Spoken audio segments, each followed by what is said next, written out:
오늘 하나님께서 우리에게 주시는 말씀은 창세기 18장 16절로 33절까지 말씀입니다.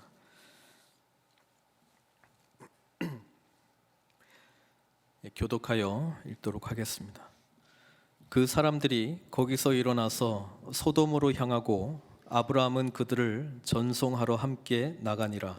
여호와께서 이르시되 내가 하려는 것을 아브라함에게 숨기겠느냐?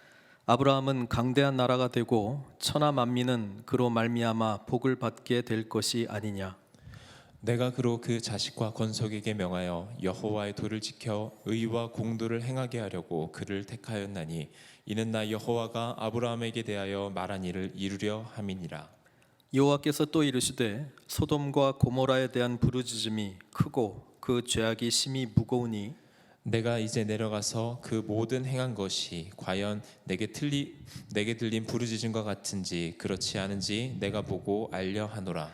그 사람들이 거기서 떠나 소돔으로 향하여 가고 아브라함은 여호와 앞에 그대로 섰더니 아브라함이 가까이 나아가 이르되 주께서 의인과 악인을 함께 멸하려 하시나이까?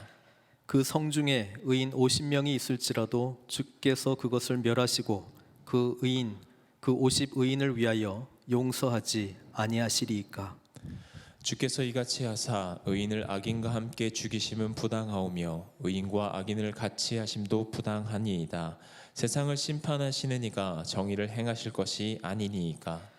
여호와께서 이르시되 내가 만일 소돔 성읍 가운데서 의인 50명을 찾으면 그들을 위하여 온 지역을 용서하리라. 아브라함이 대답하여 이르되 나는 티끌이나 재와 같사오나 감히 주께 아뢰나이다. 50의인 중에 5명이 부족하다면 그 5명이 부족함으로 말미암아 온 성읍을 멸하시리이까. 이르시되 내가 거기에서 45명을 찾으면 멸하지 아니하리라. 아브라함이 또 아뢰어 이르되 거기서 40명을 찾으시면 어찌하려 하시나이까? 이르시되 40명으로 말미암아 멸하지 아니하리라. 아브라함이 이르되 내 주여 노하지 마시옵고 말씀하게 하옵소서. 거기서 30명을 찾으시면 어찌하려 하시나이까? 이르시되 내가 거기서 30명을 찾으면 그리하지 아니하리라. 아브라함이 또 이르되 내가 감히 내 주께 아뢰나이다. 거기서 20명을 찾으시면 어찌하려 하시나이까? 이르시되 내가 20명으로 말미암아 그리하지 아니하리라. 아브라함이 또 이르되 주는 노하지 마옵소서. 내가 이번만 더 아뢰리이다. 거기서 10명을 찾으시면 어찌하려 하시나이까? 이르시되 내가 10명으로 말미암아 멸하지 아니하리라. 여호와께서 아브라함과 말씀을 마치시고 가시니 아브라함도 자기 곳으로 돌아갔더라. 아멘. 여호와 앞에 서라라는 제목으로 우리 하나님의 말씀을 증거하겠습니다.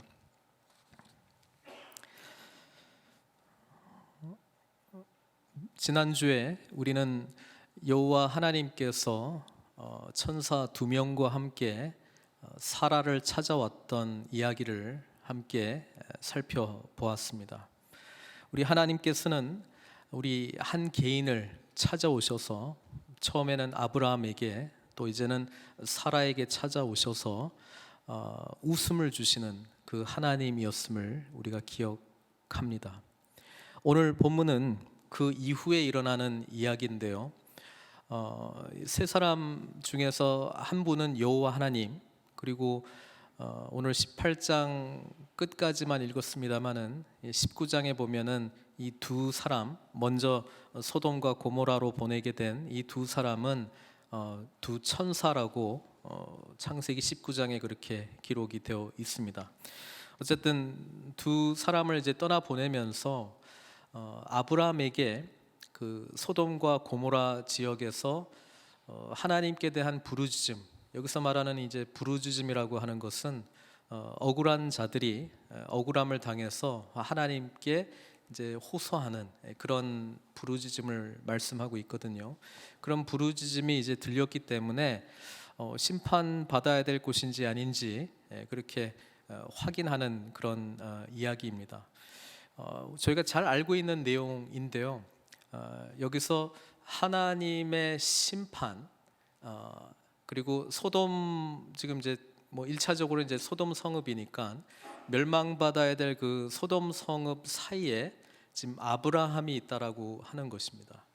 이것을 저희들이 보통 그 하나님과 그 사람 사이에 누군가가 서서 대변자로 이렇게 기도자로 나서고 있기 때문에 우리가 이제 중보한다 뭐 이렇게 이제 표현을 하고 있습니다만은 오늘 저희들이 살펴볼 내용은 아브라함이 행하는 이 중보 기도의 사역이 얼마나 놀라운 것인가를 저희들이 좀 한번 좀 생각해 보았으면 좋겠습니다. 그리고 이 중보의 사역이 결국 예수 그리스도께서 저희들을 위해서 행하셨던 사역이기도 하고 또 예수 그리스도의 은혜를 받은 저와 여러분들이 또 감당해야 될 사역이다라고 하는 것이 지금 18장에서 말해주고 있는 주 내용입니다. 먼저 아브라함의 일생을 저희들이 이제 쭉 보고 있는데요. 제가 보기에 이 대목에서만큼은 이전에 만났던 아브라함하고는 완전히 다른 아브라함을 만나게 됩니다. 이전에 아브라함은 어떤 아브라함이었습니까? 그냥 하나님께서 먼저 찾아오시고 약속을 주시고 복을 주시고, 그렇죠? 그래서 본토 친척 아비 집을 떠나라. 그러니까 아브라함은 그 말씀하신 하나님의 음성에 반응하지 않습니까? 또 중간중간에 여러 번 인간적인 그런 연약함을 드러내시지만 하나님은 그래도 품으시고 약속을 재확인시켜 주시고 은혜를 베푸시는 그런 하나님으로 나타나셨습니다. 그래서 아브라함과 하나님과의 관계를 보면은 이게 좀 수동적인 관계입니다. 그렇죠? 우리 신앙에 수동적인 영역이 있습니다. 하나님께서 우리를 만나 주시고 택하시고 말씀하시고. 그런데 오늘 28장에 저희가 방금 읽었던 이 내용은 굉장히 하나님 앞에서 적극적인 아브라함을 만나게 됩니다. 여호와 하나님 앞에 서서, 그리고 지금 어떻게 보면은 하나님 뭐 이렇게 해도 되십니까? 막 이렇게 하면서 지금 하나님 앞에서 좀 따지듯이 지금 하고 있는 내용인데요. 굉장히 적극적인 아브라함을 만나게 됩니다. 근데 생각해 보면 이런 적극적인 모습은 그동안에 만나주신 하나님과의 인격적인 관계에서 나온 반응이라고 하는 것을 우리가 보게 된다라고 하는 것입니다. 하나님은 이 아브라함의 모습을 굉장히 기뻐하셨을 거라고 저는 생각합니다. 어떤 면에서냐면요, 이때까지는 아브라함이 사실 무슨 생각만 합니까? 나는 자꾸 나이가 늙어가고 하나님께서 나에게 약속 주신 것은 눈에 손에 잡힐 만한 것이 하나도 없잖아요. 그렇죠? 맨날 그 약속만 주시고 실제로 일어나는 것은 없기 때문에 그런데 그렇기 때문에 아브라함은 늘 이 자식을 어떻게 낳아야 되는데, 아들을 낳아야 되는데 거기에 그냥 모든 인생의 초점이 맞춰져 있거든요. 근데 오늘 아브라함은 아들 달라는 이야기가 아니에요. 어떻게 보면은요, 자기하고 상관없는 물론 이제 소돔 성읍에 그 조카 롯이 살고 있다는 것을 압니다만은 롯 이야기는 한 번도 하지 않습니다. 롯만 좀 살려주세요. 이게 아니고 소돔이라고 하는 그 하나님께서 멸망하시기로 작정하신, 그리고 이미 하나님께서 거기는 악하기 때문에 이런 원성이 나한테 지금 들려온다, 그렇게 말한 곳을 향해서 아브라함이 중간에 끼어서 변호인으로, 대변인으로 소돔을 대표해서 소돔을 위해서 중보하는 자로 섰다라고 하는 것은 아브라함이 이때까지 해왔던 것에 대한 엄청난 점프입니다. 엄청난 점프입니다. 그런데 사실 지금 아브라함이 저희들한테 가르쳐주고 있는 것은 이것이죠. 아브라함이 믿음의 조상이기 때문에 믿음이 어떤 것인가를 보여주기도 하는데요, 결국 우리가 나가야 될 모습이 어떤 것인가도 보여주고 있습니다. 우리가 지난번 풍성한 삶의 그 균형 잡힌 어떤 네 가지 영역들을 바라보면은요, 일단 1차적으로는 그리스도 안에서 그 구원의 은혜, 그것이 어떤 것인가를 잘 알아야 되는 것이고, 그다음에 자라나는 것은 하나님을 알아가기와 사랑하기, 그렇죠? 그리고 내 자신을 향해서는 자기 자신, 그리스도 밖에서의 옛사람을 부인하고 성령 안에서의 새롭게 된 자기 자신을 긍정하는 것, 그리고 공동체를 향한 사랑과 섬김인데, 세상 축이 뭐냐면 복음 증거와 하나님의 다스림 아래에서 살아가는 거거든요. 지금 아브라함이 그걸 보여주고 있는 거예요. 세상 축을 향해서 구원받지 못한 자들을 향한 애통함으로 하나님께 지금 부르짖고 있는 모습을 보여주고 있다라고 하는 것입니다. 이게 얼마나 놀랍냐 하면은, 우리가 성경을 쭉 읽어보면은요, 모세도 그 이스라엘 백성들을 대변해서 기도하는 내용이 나옵니다. 제일 유명한 장면이 그 출애굽기 32장이잖아요. 32장이 뭐냐면, 모세는 하나님 앞에 나아가서 율법 10계명을 이제 받고 있는데, 그 밑에 사람들은 모세가 안 내려오니까 죽었는가 보다, 어떻게 되는지 모르겠다, 그래서 뭐 형 아론 찾아오지 않습니까?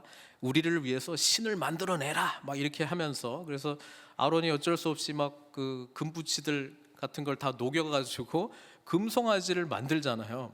그때 하나님께서 모세에게 뭐라고 그러냐면은, 출애굽기 32장 9절에 이렇게 말씀하십니다. 여호와께서 또 모세에게 이르시되, 내가 이 백성을 보니 목이 뻣뻣한 백성이로다, 교만하다. 그런즉 내가 하는 대로 두라.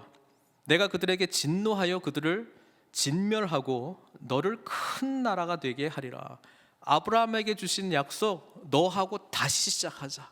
이때까지 그 모든 민족을 다 없애버리고 그냥 깨끗하게 너가 이제 제2의 아브라함 해. 그렇죠? 모세 너를 통해서 내가 새로운 민족을 만들고 이렇게 하겠다라고 이야기를 했습니다. 그러니까 모세가 하나님 앞에 이 심판받아야 될 백성과 하나님 앞에 중보자로 서는 것이죠. 그러면서 기도하는 거예요. 11절에 모세가 그의 하나님 여호와께 구하여 이르되, 여호와여, 어찌하여 그 큰 권능과 강한 손으로 애굽 땅에서 인도하여 내신 주의 백성에게 진노하시나이까? 어찌하여 애굽 사람들이 이르기를 여호와가 자기의 백성을 산에서 죽이고 지면에서 진멸하려는 악한 의도로 인도해 내었다고 말하게 하시려 하나이까? 주의 맹렬한 노를 그치시고 뜻을 돌이키사 주의 백성에게 이 화를 내리지 마옵소서. 그러니까 결국 어떻게 돼요? 하나님께서 14절에 보니까 여호와께서 뜻을 돌이키사 말씀하신 화를 그 백성에게 내리지 아니하시니라. 뭐 모세뿐 아니에요. 사무엘도 이런 기도하고요, 아모스 선지자도 이런 기도하고요, 예레미야 선지자도 이런 기도를 합니다. 하나님의 사람들은 중보자가 되어서 정말 하나님 용서해 주십시오, 은혜를 베풀어 주십시오, 이런 거를 해요. 근데 아브라함하고 엄청난 차이가 있어요. 모세든 사무엘이든 아모스 선지자든 예레미야 선지자든 전부 자기 민족을 위해서, 자기 민족 살려달라고 기도하거든요. 근데 지금 아브라함은 지금 뭐 하는 거예요? 자기 민족도 없지만 소돔이라고 하는 자기하고 어떻게 보면 상관없어요. 가나안 땅에 있는 이 악한 민족을 위해서 지금 하나님의 은혜를 구하는 기도를 하고 있다는 점에서 놀라운 기도를 하고 있는 것입니다. 그래서 첫 번째 믿음의 조상이 하나님을 만남으로 어떻게 변화되어 가고 있느냐? 자기 자신, 내가 원하는 거, 내가 행복하기 위해서 아들이나 빨리 주세요, 이거를 뛰어넘었습니다. 뭐 큰 민족까지 바라지도 않아요. 그냥 아들, 자녀 놓고 뭐 하나님 주신 축복 누리면서 살겠습니다, 이 정도로 끝나지 않습니다. 지금 아브라함은요, 소돔을 중재하는 유일한 변호인으로 하나님 앞에 섰다는 것입니다. 그러면서 지금 아브라함이 하나님 앞에 질문하는 게 있습니다. 그 질문이 뭐냐면 23절에 나오는데요, 아브라함이 가까이 나아가 이르되 주께서 의인을 악인과 함께 멸하려 하시나이까? 하나님은 공의로우신 하나님이라고 하는 것을 아브라함이 알고 있습니다. 이때까지 아브라함은 하나님에 대해서 여러 부분들을 알게 됐죠. 12장에 부르시는 하나님, 약속을 주시는 하나님, 자기에게 복을 주시는 하나님, 그렇죠? 13장, 14장 넘어오면서 애굽 12장 넘어오면서 애굽에서 실패를 했지만은 여전히 자기를 용납하시고 용서하시고 받아들이시는 하나님을 경험하지 않습니까? 그래서 롯과의 갈등 사건에서 아브라함이 이렇게 은혜를 베풀 만한 그런 아량을 또 하나님 은혜를 받아서 또 할 수 있지 않게 되었습니까? 그렇게 하니까 하나님이 또 나타나셔서 내가 너의 큰 상급이다, 내가 너의 방패다, 이렇게 또 약속해 주시지 않습니까? 또 하나님께서 횃불 언약으로, 할례 언약으로 언약을 계속해서 맺어 주시고 약속을 재확인시켜 주시는 신실하신 하나님을 경험하지 않았습니까? 그렇죠? 그리고 사라와의 관계에서도 하갈을 통해서 또 실패하기도 했지만 여전히 하나님께서 너희들을 감찰하시고 하나님께서 여전히 너희들을 지켜주시고 너희들 축복하겠다라고 하는 그 은혜를 경험했던 자 아닙니까? 그렇죠? 그러나 아브라함은 지금 18장에서 어떤 하나님께 호소하고 있냐면 공의로우신 하나님께 지금 호소하고 있는 것입니다. 25절에 보면은 세상을 심판하시는 이, 원어로 보면은 영어로 번역하면 the judge, 바로 그 한 분밖에 없는 유일자이신 심판자이신 하나님 아니십니까? 그런데 제가 이해한 공의는 하나님께서 악인과 선인이 있다 그러면은 악인만 멸하셔야지 어떻게 의인을 함께 악인과 함께 멸하시겠습니까? 이것은 하나님의 공의로우신 부분이 아니지 않습니까? 이거 이야기를 하는 거거든요. 그래서 아브라함이 이렇게 이야기해요. 성중에 만약에 50명이 있을지라도 주께서 그것을 멸하시고 그 50 의인을 위하여 용서하지 아니하시리까? 이렇게 이야기합니다. 아브라함이 질문하는 건 굉장히 재미있는 질문인데요. 하나님, 의인이 50명밖에 없고요, 나머지는 다 악한 사람이에요. 그러면 하나님 어떻게 하실 거예요? 심판하실 거예요? 안 하실 거예요? 이거 질문하는 거거든요. 악인 숫자가 중요해요? 의인 숫자가 중요해요? 이거 질문하는 거거든요. 근데 우리는 50명에서 45명, 40명, 30명, 20명, 10명까지 내려가는 걸로 봐서 의인 숫자가 중요하다는 것을 알게 됩니다. 비록 의인이 소수라도 있으면 하나님께서는 악인을 멸하시지 않는 분이시라고 하는 것을 아브라함이 이 기도를 통해서 확인하지 않습니까? 저와 여러분들에게 던지고 있는 질문입니다. 하나님이 공의롭다, 하나님은 공의로우신 분이시다라고 하는 그것을 우리는 어떻게 이해를 하고 있는가? 아브라함은 이 기도를 통해서 저희들에게 분명한 대답을 주고 있죠. 하나님은 반드시 죄에 대한 심판을 하셔야 되는데 의인이 있다면 그 의인을 통해서 이 악인들이 용서받을 수 있다라고 하는 것을 아브라함이 하나님께 호소하면서 깨닫게 됩니다. 여기서 중보하는 이 아브라함이 하고 있는 사역이 뭐냐 하면 대제사장적인 사역을 감당하고 있습니다. 여러분, 구약에서 대제사장이 하는 역할이 뭐냐 하면 1년에 한 번 뭡니까? 이 모든 백성들의 죄를 용서해 달라고 대표로 어디 지성소에 유일하게 들어갈 수 있는 자죠. 그리고 이 속죄 제사를 통해서 하나님께서는 모든 이스라엘 백성들을 용서하는 일을 감당했습니다. 여러 가지 일들 중에요. 우리가 예수님께서는 삼중직을 가지고 계신 분으로 그렇게 조직 신학에서는 정리하고 있어요. 예수님은 왕이시고, 예수님은 선지자이시고, 예수님은 제사장이시다. 대제사장이시다. 예수님은 참된 왕이시고, 참된 선지자이시고, 참된 제사장이시다. 이렇게 고백을 하고 있습니다.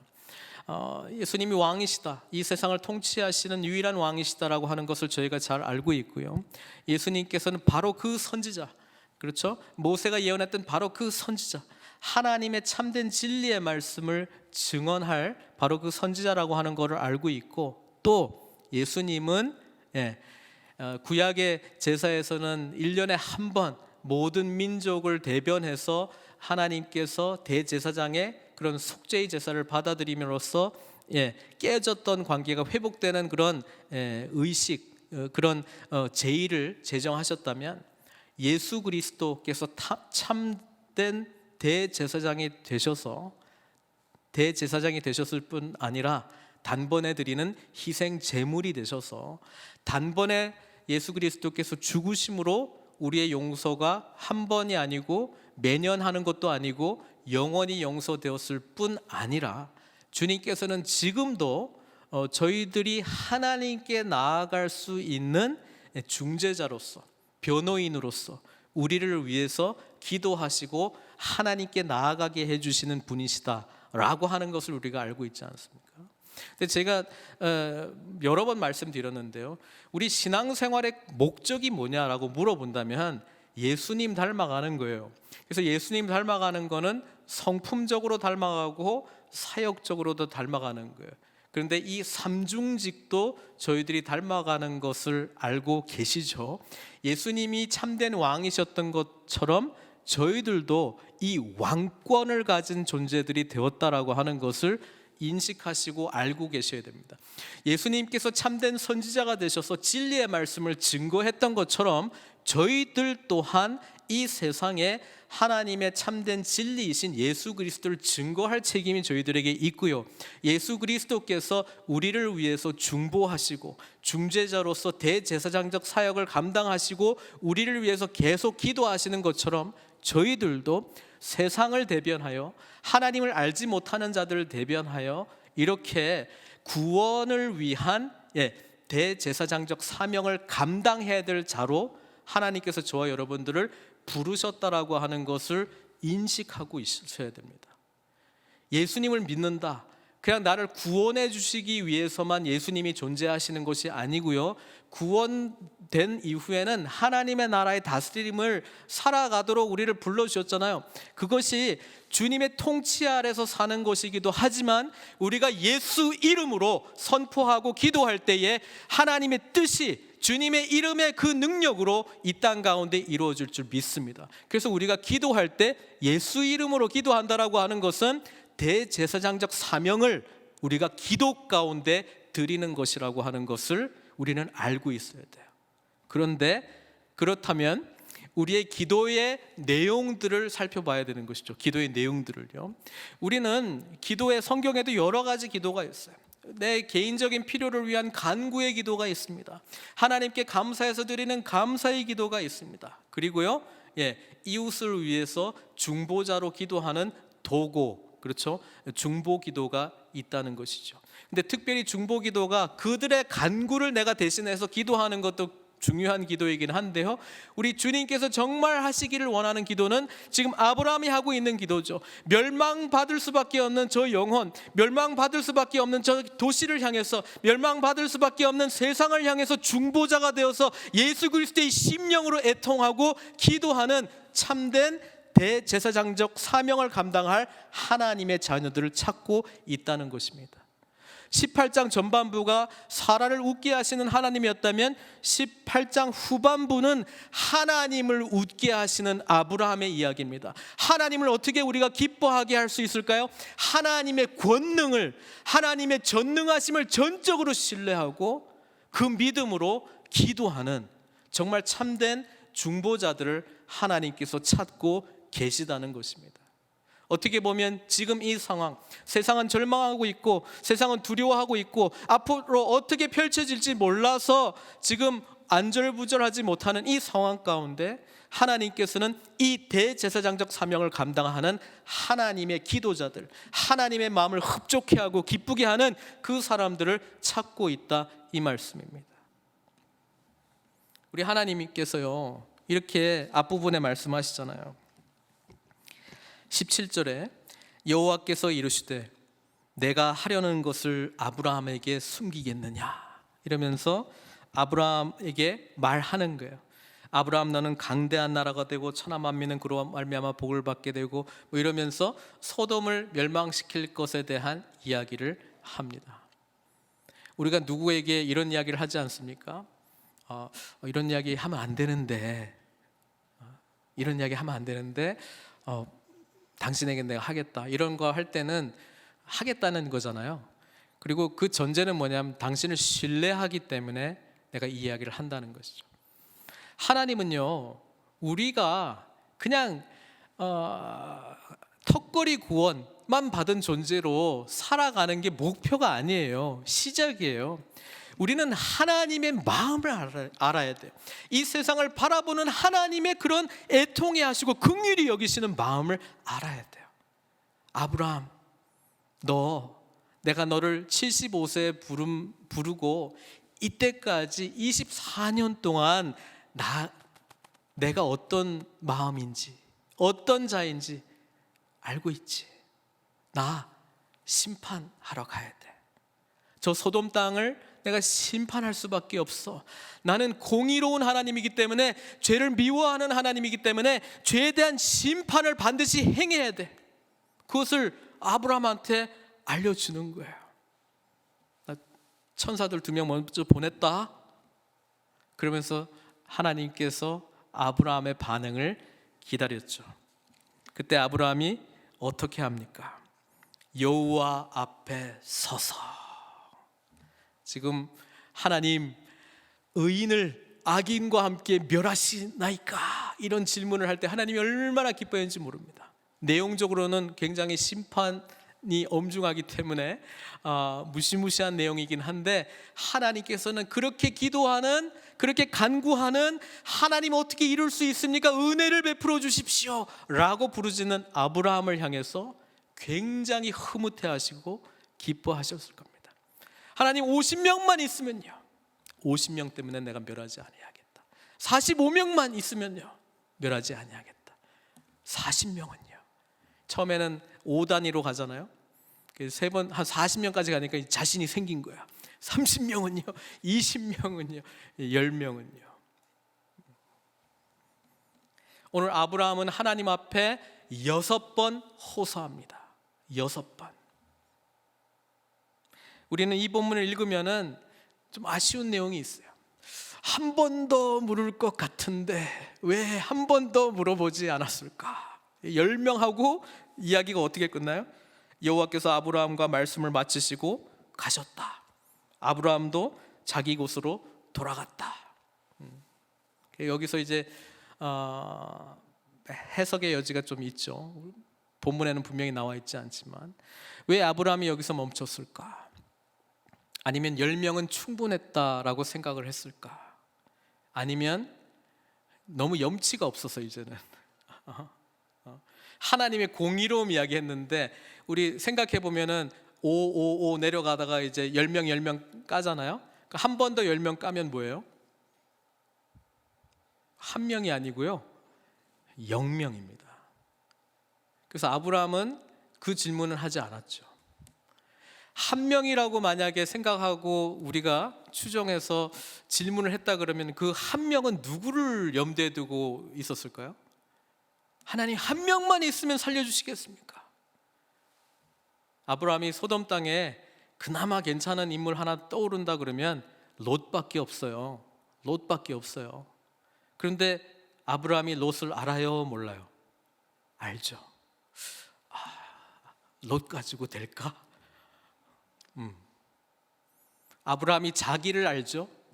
나도 안 되는데, 나도 하나님의 의로움이 될 자격이 없는데. 의로움은 하나님이 여겨주셨지만 아브라함이 자기 자신을 생각해 보면 이스마엘도 그렇고 자기도 하나님 앞에 사실 하나님의 은혜 때문에 이렇게 된 것이지, 자기도 결코 의로운 자가 아니라는 것을 잘 알고 있었을 거예요. 그래서 아브라함이 생각을 좀 했을 것 같아요. 1명 또는 0명까지 간다 그러면 말이 안 되는 거고, 아니 아무도 없는데 심판하시는 건 당연한 것 같고, 1명이라고 말하자니 롯밖에 없는데 롯은 자격이 좀 안 되는 것 같은, 조금 부족한데, 그런데 롯이나 나나 뭐 50보 100보 아닌가? 나도 뭐 엄청난 의로움인가? 그렇다면 아브라함이 깨달은 건 뭐예요? 구원은 전적으로 하나님의 주권적인 은혜 가운데 있다라고 하는 것을 깨달았지 않았습니까? 숫자가 중요한 것이 아니구나. 하나님은 진정으로 의로운 자를 찾고 있는 것이구나. 사랑하는 성도 여러분, 저희는 복음 안에서 놀라운 하나님의 은혜를 받은 자입니다. 왜냐하면 아브라함이 하나님, 세상에 의인이 한 명도 없어도 하나님께서 구원하시겠습니까?에 대한 대답이 있다면 복음이 대답이기 때문에 그렇습니다. 로마서는 세상에 의인이 한 명도 없다고 이야기를 하지 않습니까? 한 명도 의롭지 못한 이 세상에 하나님은 심판만 하실 수밖에 없는데 하나님은 우리를 구원하시기로 작정하신 게 복음 이야기 아닙니까? 그래서 의로운 한 사람을 통해서 우리를 용서하시기 위해서 하나님께서 친히 의로우신 예수 그리스도를 이 땅 가운데 보내주시고 그 의로운 자 예수 그리스도의 죽으심으로 저와 여러분들이 의인이 된 것 아닙니까? 이 은혜를 진정으로 알고 있다면 우리는 아브라함이 지금 기도하고 있는 이 기도, 미완의 기도라고 저는 생각하는데요, 이 미완의 기도를 완성시키신 예수 그리스도의 은혜를 받은 수혜자들이라고 하는 것을 깊이 감사함으로 받으시기 바랍니다. 아브라함은 6번이나 하나님께 호소했지만 결국 이 땅에 소돔과 고모라를 향한 의로운 자는 한 명도 없다라고 하는 것을 19장을 통해서 우리가 보게 되지 않습니까? 그래서 아브라함이요, 소돔과 고모라가 멸망할 때 창세기 19장 27절에는 이렇게 기록되어 있어요. 아브라함이 그 아침에 일찍이 일어나 여호와 앞에 서 있던 곳에 이르러, 이렇게 되어 있습니다. 하나님께 기도했던 곳, 소돔을 대변해서 자기가 유일한 변호인이 되어서 하나님, 의로운 자들이 있다면 그래도 하나님 용서해 줘야 되지 않습니까? 이렇게 외쳤던 그곳에서 아브라함이 뭘 봐요?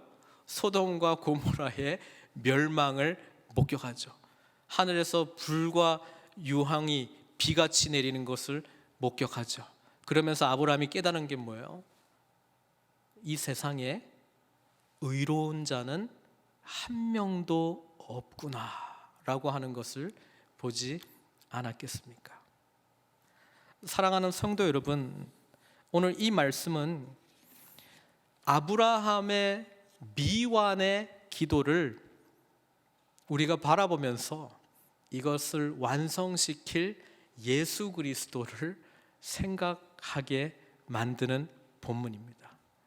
우리 주님께서는 아브라함이 끝내지 못한 이 기도를 하셨을 뿐 아니라 직접 완성시켜 주시기 위해서 이 땅에 가장 참 의로운 분으로, 유일한 의로운 분으로 오셨고, 또 우리를 살리시기 위해서 소돔과 고모라보다도 더 심판받아 마땅한 저희들을 향해서 구원의 길을 제시하시기 위해서 죽으셨다라고 하는 것이 복음이 저희들에게 말씀하고 있는 놀라운 은총의 사건 아닙니까?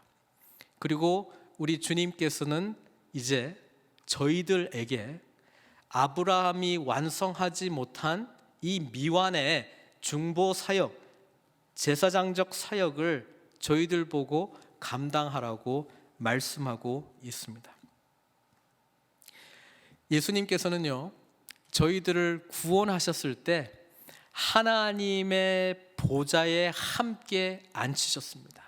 그래서 그리스도의 왕 되심을 저희 또한 왕 노릇하시기를 원하고 계시고요, 그리스도께서 참 선지자이셨던 것처럼 친히 말씀이 성육신 하셔서 이 땅 가운데 오셔서 진리를 선포하시고 사셨던 것처럼 저희들도 진리 대신 그리스도 예수 안에서 진리의 삶을, 주님께서 빛이셨기 때문에 우리는 빛의 자녀로, 주님께서 진리이셨기 때문에 진리를 쫓아가는 삶을 저희들에게 살라고 말씀하시지 않았습니까?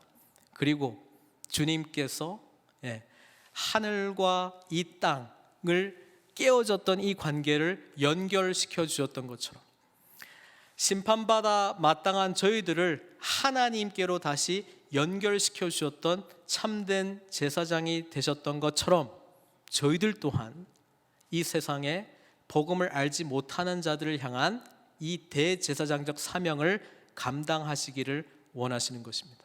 그래서 베드로 전서 2장 9절을 보면 우리에 대해서 뭐라고 이야기합니까?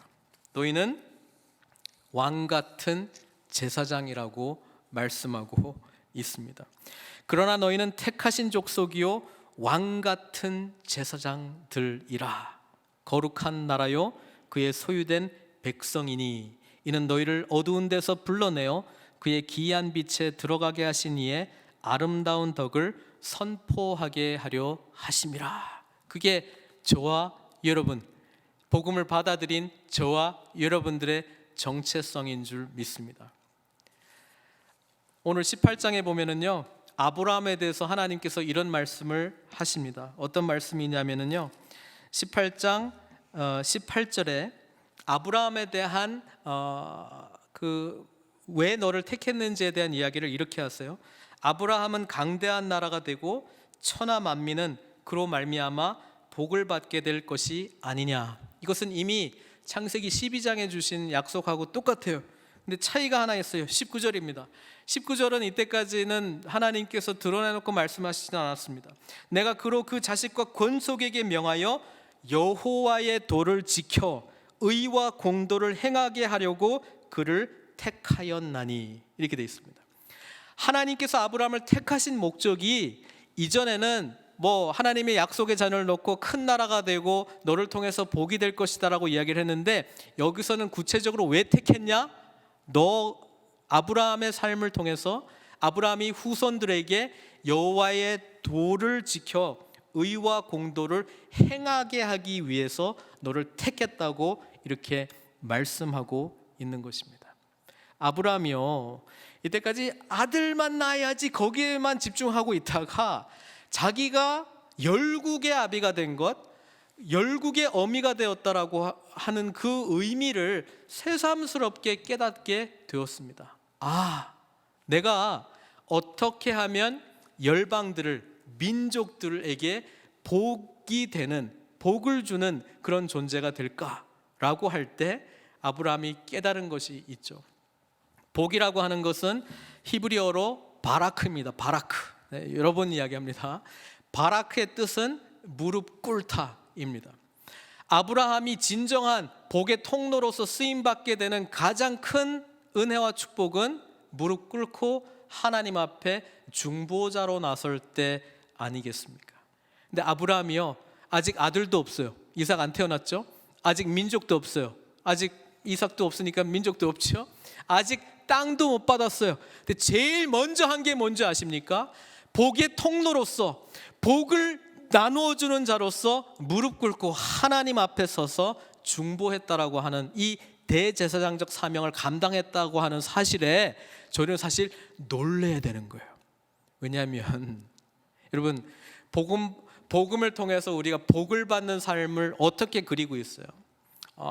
하나님께 간절히 기도하고 있는 내가 원하는 것 이룬 다음에, 이거 한 다음에, 이렇게 한 다음에 여유 있을 때, 그럴 때 하나님께서 원하시는 어떤 일 좀 하고, 내가 시간이 좀 날 때, 여유가 될 때 이런 거 해야지. 아브라함은요, 믿음의 조상으로서 저희들에게 분명히 말해주고 있습니다. 먼저 무릎 꿇고 대제사장적 중보 사역에 하나님께서 먼저 자신을 쓰고 있다라고 하는 사실을 이 18장의 사건을 통해서 크게 깨닫게 되었던 것입니다. 자기의 택함 받은 이유를 이제서야 깨닫게 되었고, 아직 이삭도 없고 나라도 없고 땅도 없고 약속해 주신 거 아직 이루지 않았지만 내가 여전히 바로 이 자리에서 앞으로 이루실 하나님의 놀라운 은혜를 소망하면서 내가 복의 통로로 사용될 수 있구나라고 하는 것을 알고 여호와 앞에 서서 이전까지는 보지 못했던 아브라함의 놀라운 모습을 저와 여러분들이 지금 보고 있는 것입니다. 예수 그리스도 참된 대제사장, 그래서 단번에 죽으심으로 또 우리를 위해서 지금도 중보하심으로 늘 하나님의 은혜의 보좌 앞에 담대히 나아갈 수 있는 저와 여러분들, 저희들이 지금 어떤 모습으로 하나님 앞에 부르짖고 있습니까? 하나님 앞에 선다면 하나님 앞에 무엇 때문에 지금 서 있습니까? 우리의 필요, 이 모든 것은 먼저 그의 나라와 의를 구하는 자에게 하나님께서 다 책임져 주시겠다고 약속하고 있고요. 오히려 저와 여러분들, 지금 이 팬데믹 상황에서 방황하는 자들을 향해서 복의 통로로서 대제사장적 사명을 우리 교회가 회복해야 될 줄로 믿습니다. 사랑하는 성도 여러분, 히브리서는 분명히 말씀하고 있습니다. 4장 14절에요.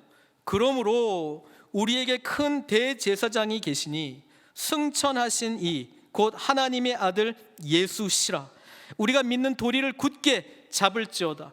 우리에게 있는 대제사장은 우리의 연약함을 동정하지 못하실 리가 아니요 모든 일에 우리와 똑같이 시험을 받으신 이로되 죄는 없으시니라.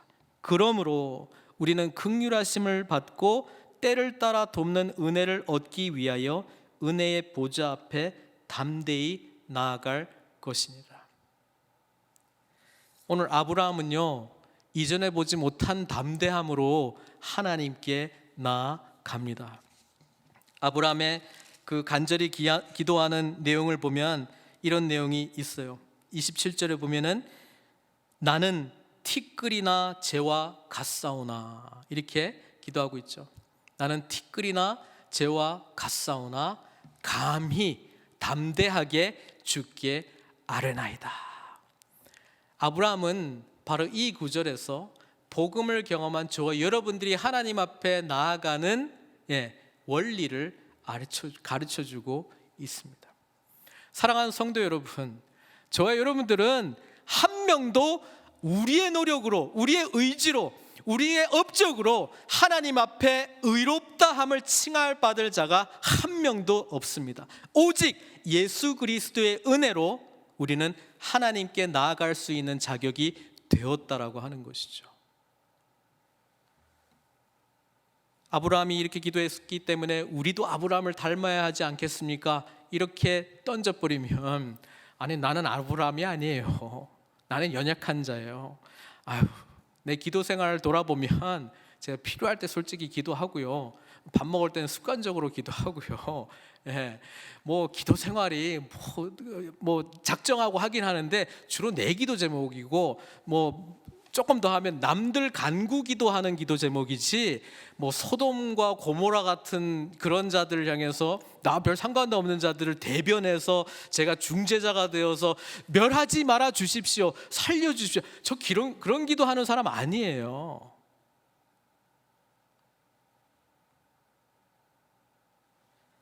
아브라함은 자격이 없는 자입니다. 그래서 티끌과 재 같은 나라도, 이게 무슨 그냥 공손하게 표현하는 이런 어법이 아니고요, 자기는 정말 자격이 없다라고 하는 걸 고백하는 거예요. 그런데 감히 내가 주께 여쭙나이다. 저와 여러분들이 유일한 자격, 하나님의 은혜의 보좌, 그 때를 따라 긍휼하심을 우리에게 주시는 그 은혜의 보좌 앞에 담대히 나아갈 수 있는 유일한 자격은요, 예수 그리스도의 보혈뿐입니다. 그래서요, 이때까지 내가 어떻게 한 것이 중요한 것이 아니고요, 지금 히브리서가 말하고 있는 것은 예수님께서 행하신 그것을 붙들고 담대히 보좌 앞에 나가라는 거예요.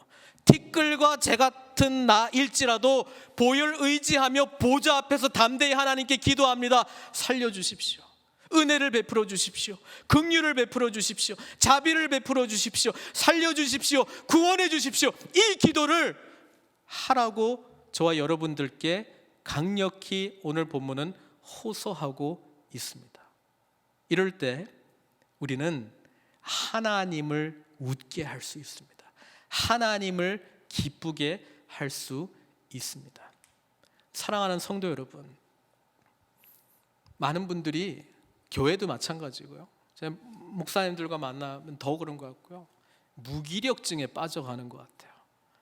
예전에 했던 거 의지하면서 그거 못하니까 이제 뭘 못한다, 그런 이야기 되게 많이 들어요. 오늘 본문을 보면서요, 아직 아무것도 약속만 받고 하나도 이루어지지 않는 아브라함이 중보자로 나섰습니다. 자격 없는 아브라함이 티끌과 재 같은 내가 담대히 감히 하나님께 부르짖습니다. 소돔 땅의 회복을 위한, 구원을 위한 기도를 합니다. 물론 구약의 아브라함 이야기는 결국 소돔과 고모라가 멸망하는 것으로 끝났지만, 우리는 예수 그리스도를 통해서 회복시키시겠다고 하나님께서 의인 한 명도 없는 세상에 친히 오셔서 저와 여러분들을 살려주신 이 복음의 은혜와 혜택을 누리고 있다면, 오늘 저와 여러분들이 담대히 은혜의 보좌 앞에 나아가 방향을 잡지 못하고 세상적인 어떤 구원을 찾고 있는 자들을 향한 진정한 구원을 선포하고 기도해야 되지 않겠습니까? 우리 또한 이 대제사장적 사명을 회복해야 되지 않겠습니까? 사랑하는 성도 여러분, 말씀을 맺겠습니다. 저희는 아브라함 같이 이런 자격이 더 없을 수도 있어요. 그러나 예수 그리스도의 보혈, 그것 하나만으로 우리는 담대히 하나님의 은혜의 보좌에 다시 나아갈 수 있는 은총 입은 자들임을 잊지 마시고요, 오늘 이전의 나의 모습이 어떻든, 오늘 나의 모습이 어떻든 예수 그리스도의 보혈의 은혜 속에서 나에게 주신 그 사명을 온전히 감당하시기를 주님의 이름으로 축원드립니다. 이 시간 같이 기도했으면 좋겠습니다. 특별히 우리 한 사람을 품고 기도했으면 좋겠습니다. 하나님은 하나님을 기쁘게 할, 하나님을 흡족하게 할 한 사람을 찾고 있습니다. 그 한 사람은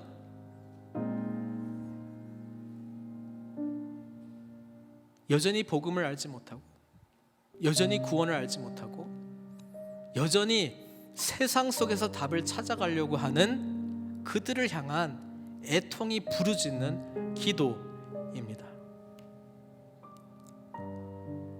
이 시간 우리 그 한 명 놓고 아브라함과 같이 심판받아야 될 그 대상을 향해 하나님 은혜를 베풀어 주십시오, 의인 한 명이면 살려주신다라고 하지 않았습니까? 예수 그리스도의 의지하여 기도합니다. 예수 그리스도의 보혈 의지하여 기도합니다. 하나님, 저 영혼 살려주십시오. 복음으로 주님께서 가능케 해주셨는데 그 영혼의 마음을 열어주십시오. 하나님, 주님 앞에 부르짖습니다.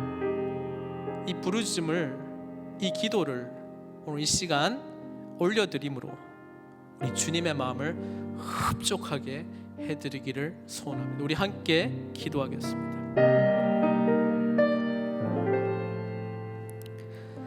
아브라함은 하나님의 언약의 약속을 받고, 하나님 내 마음 좀 알아달라, 그렇게 이때까지 하나님과의 관계를 맺었는지도 모르겠습니다. 이거 하나 이루어 주십시오. 언제 해줄 겁니까? 이것만 붙들고 나간지 모르겠습니다.